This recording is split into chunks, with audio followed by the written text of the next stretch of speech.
I went into Those Who Rule looking for a game that could capture the spirit of the classics in this genre, and I'm happy to say the devs nailed this one with the balance between difficulty and enjoyment.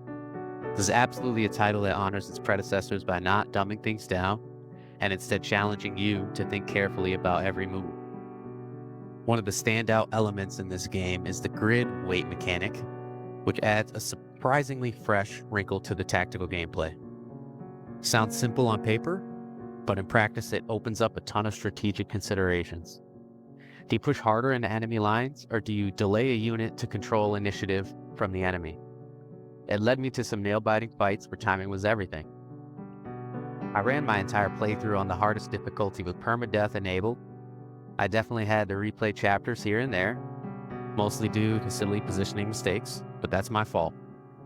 Nothing felt unfair though. In fact, the punishment of failure only made me want to try again. Over the course of the game, I only lost one unit permanently, and that was Benjamin. I'd been trying to build him into a powerhouse, but his leveling curve felt underwhelming in my run, to be honest. By the time late game rolled around, it was just a little bit too late, and I pushed him into 4 enemies who beat him down promptly, and he died. And I did not feel like going back and going to get him. So he just couldn't hold up. Eventually he fell, and I decided not to go back and save scum for him, and him alone. My other recruits were either consistently reliable, or in some cases I missed them entirely.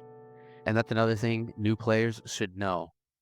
You can miss recruitable characters depending on how you progress. I actually like this because you'll have to replay to get some characters that you may have missed in a different playthrough. Without getting into too many spoilers, I would be very wary of Chapter 8. There are 2 very important characters, one of them being my favorite, and introduces the mechanic where he has the skill called Aptitude. I would 100% get him and turn him into a beast unit. He became one of my best. He gets up there with the likes of Marcus, period, who we all know turns into a powerhouse and is also one of my favorite units throughout the entire campaign. This makes the campaign feel alive, though. Not everyone is guaranteed to show up, and it reinforces the idea that the world doesn't bend around you. You have to take the opportunity. Those Who Rule has a class system, a leveling system that's also clever. Instead of getting seals like the old games, you level up at 10 and 20 to your new classes. So you start with 6 base classes. Fighter, specializing in axes and battle axes. Soldiers, who uses spears and pole arms. Skirmisher, using swords and greatswords. The defender, who can use swords, axes, and spears, but is meant to be a tank on the defensive side. Archer uses bows, but can use swords. The medic, who primarily uses healing, but has a weapon on the side, period. And there's a certain goated medic that you guys might find later on who can also use weapons and tear people up. With each promotion though, units not only receive stat boosts, but may unlock new abilities or weapon options, turning them into an entirely new unit that you knew from the chapter before. There isn't really a weapon triangle system, but I believe some weapons are better than others, if I remember my playthrough correctly. I swear that axes beat spears, spears beat swords, and swords beat axes.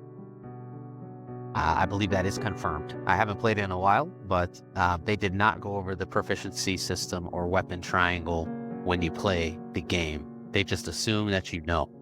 So keep that in mind. Your core stats, just like every other game, you have Vitality, which increases HP, Strength, which increases your damage, Skill, which increases your hit and accuracy, Agility, which is for dodge and attack speed, Endurance for equipment weight and agility penalties, Defense for reducing income and damage. Now you'll notice that there is no magic in this game. That is part of a feature of this game. Overall, Those Who Rule is a clever mix of old school tactical challenge and new mechanics that keep things fresh. I personally thought they did an amazing job on the class system, and I love when they do the advanced and master classes, but they do it right, period. There are some Fire Emblem games that came out recently that just did not do it well when going to the master class, period. It didn't feel like you were getting any better, maybe even getting worse. And that is not an upgrade, that's a downgrade, in my opinion. If you love tough but fair strategy, permadeath stakes, and recruitment choices that matter, you should absolutely give this a shot. You can always turn permadeath off if you're too scared of losing your units, but you just restart the chapter. To me, I don't see it as that much of a big deal, but I know people hate going back and trying again and trying again. So I can understand if you turned off permadeath and you just want to cruise through the story for your initial playthrough. But I'm an old veteran of the Fire Emblem games, and I always kick these games' asses. So I'll always do the hardest difficulty, I'll always go permadeath, and I'll always keep trying to find games just like this. Don't get too attached to your units. Losses like Menjin will stay with you. But if you want to get them back and care enough, you will go back, restart the chapter, and try it all over again. Which I think is one of the core and key aspects of gameplay in this game that makes it great.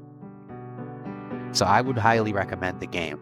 And in my opinion, I would give it a 9 or an 8.75 out of 10. Highly recommended.